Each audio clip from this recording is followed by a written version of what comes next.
Hi, my name is Steen, and I'm going to start where David left off and talk about how you can take your application to the next level by making use of the many resources on offer in Azure, and in that way create an ecosystem sustainable for the future. And in order to do so, I will make use of a case from one of our customers where we actually have done this. And I'm going to start where we started when our team of consultants first came in contact with this customer, and how we step by step have worked to eliminate the big pain points in the current application, making use of the different resources on offer in Azure, and to end up where we are now, basically, and what we're planning for the future. But before that, a little bit about me. I'm a software developer at Forefront Consulting, and I started out as a trainee in 2016.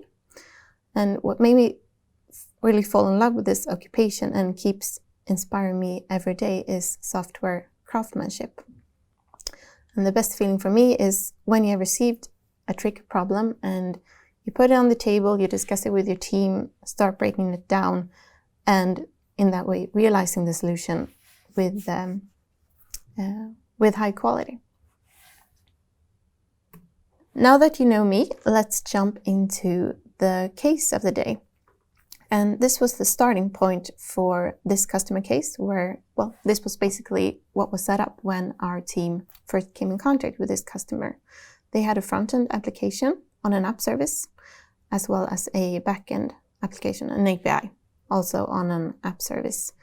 And these were indeed in the cloud. However, the back-end contained multiple different functions, often entangled in one another, and the backend didn't own any of its own data. It consumed it from multiple on-prem data sources or external data sources, because the backend contained multiple different functions, so it consumed the information from different data sources. So I'm going to focus this presentation on what we have done backend-wise in terms of taking this backend API service into a microservice architecture, and with that creating a solution that is more secure, performant, and available. So let's get started and talk about the microservice architecture. The very first thing we did was to get an idea of the functions currently in the old application. So we made a domain model of the functions and the logic in the current application, and extracted the present logic from one of the functions, the most critical one, and moved it into an Appservice of its own. So what you see here is the case where we have done that. And after that, we started pinning down the pain points in the current solution in order to make the solution more performant, available, and secure. And the first pain point that we addressed was the response time, the end users reporting a sense of a slow system.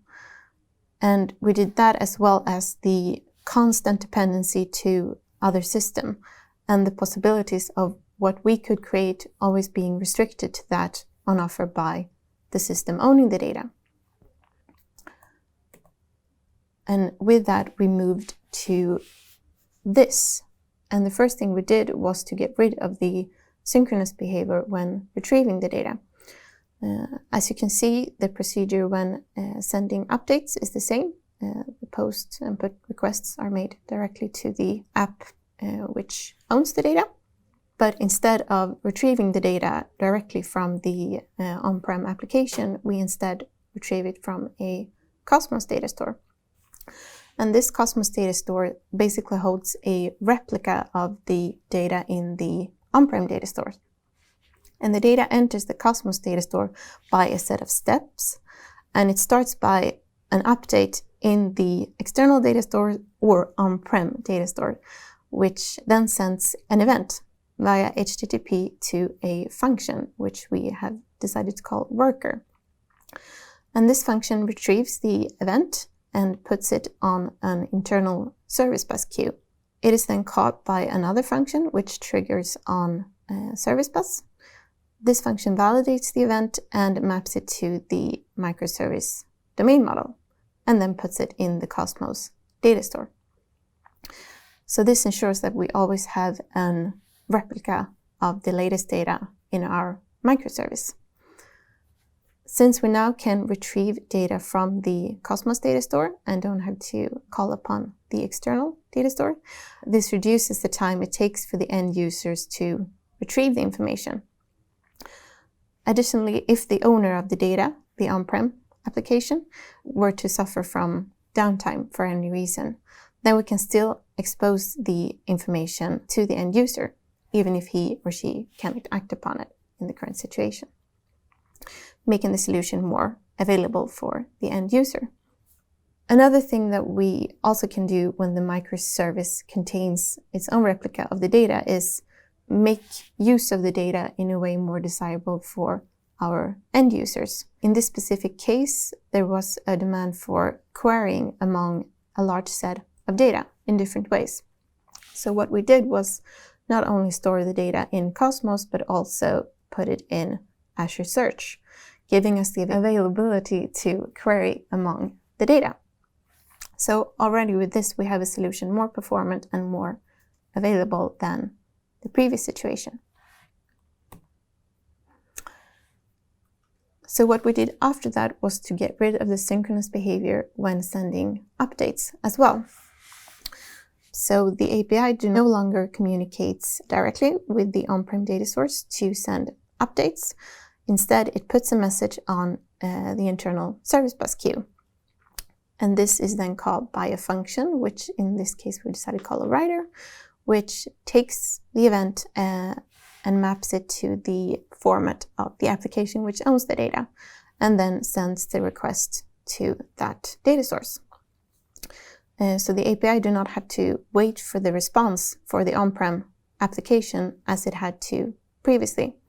And so we have taken another step towards performance and availability. The API simply responds with in this case, we have done it with, it responds 202, so that it has been accepted. And then it's up for the consuming party to decide what to do next. But the consuming party knows that the request has been accepted and is going to be dealt with, but we don't know when. As some of you may think already, what happens when something do not go as planned when the writer sends the request to the owner of the data? How do we signal that to the end user if we already have responded with that we have accepted the request? And that leads us on to the next step, which is where we have made use of SignalR to push updates to the end user. So if things weren't to go as planned for some reasons, in the writer, it puts a message once again on a service bus queue. And this we do as well when the worker has received an update on an event. In both these cases, we put them on the service bus queue, and these are dealt with by another function, which is called a pusher. And this pusher pushes the event to SignalR. And SignalR can be described as a sort of like a chat room where each end user currently logged in has its specific chat. So once the user logs in, it connects to a SignalR hub, meaning it gets its own chat room. And let's say that this microservice were to represent products in a web shop, and the user in question is clicking a button to purchase a given product. However, when the request reaches the writer, which is going to send the update to the store to take this lost product, somebody else has just purchased it. So the writer gets the response that the purchase cannot be made. It puts a message on the service bus queue, which is received by the pusher. Now the pusher can then, based on the ID of the user, which was part of the request, it can push a message to that specific chat room for that specific user, meaning the user currently logged in quickly gets the response that this purchase could not be made for some reason. And you can also make a group of chats in SignalR. If there are 4 end users currently looking at a specific product and with the same case, the final product just gets purchased. So there are no available products to purchase at the moment. Then we want them to receive that update, which the on-prem application has just sent to us, that the stock has gone from 1 product to 0 products. In that case, all the end users currently logged in looking at the specific product are part of the group looking at that product, meaning SignalR can, or the pusher can push a message to SignalR for that specific group, for that product, meaning all the users quickly get that response. Before we introduced SignalR, the ones consuming the microservice had to long poll it with an interval of, well, any given that you have, in order to retrieve the updates in the data, or to know when there are any updates, which was not as time efficient. And this is basically where we are now with our microservice architecture. And I have explained it in, well, 3 steps, but really it's been like 100 steps, where multiple times it's been 3 steps forward and 1 step back. So we have iterated this solution to come up where we are now. And as I said, this is an example from one of our customers, but we have done this in a similar manner at other customers as well. I'm also going to step into a bit on what we have done in terms of authorization on these microservices. If we step back into the starting case, the front end in this case was consumed by different types of users. And in order to access the front end, the user had to log in. And the token returned, which was from an identity server, it returned the roles used to access information in the API. Now that, let's say that we have our microservice architecture in place for multiple of the functions. So we have taken them from the old application into its own microservice. And we have 2 different types of users.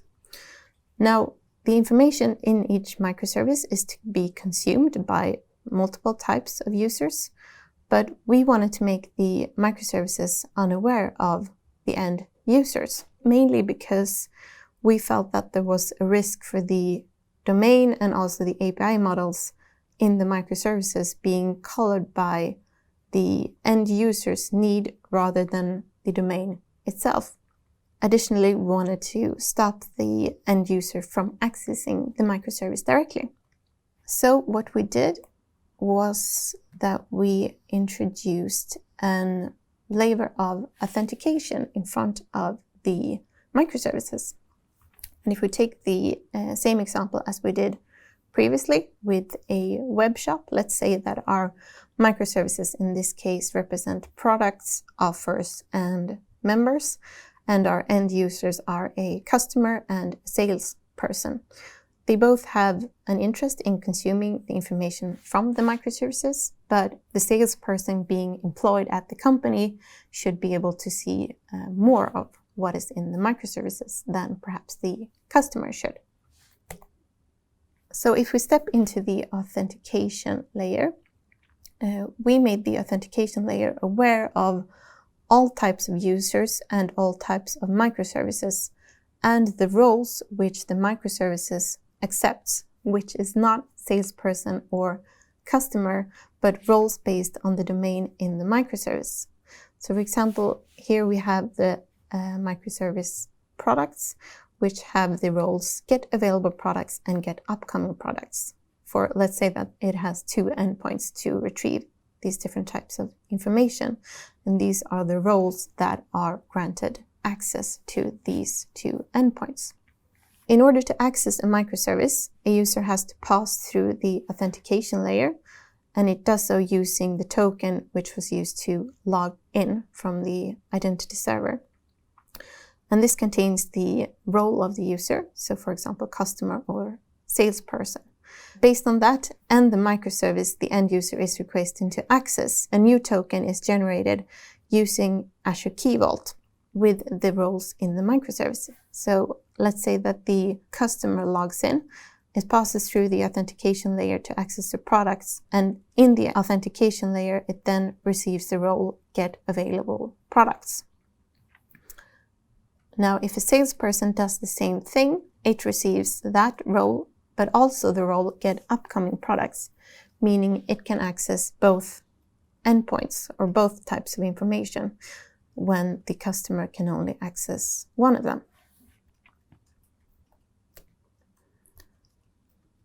In this way, it's easy to add a third end user role without having to make updates in the microservices. You can simply add it to the authentication layer and from there say which microservices this user should be able to access, as well as which roles it should have. And that's all for me. Thank you.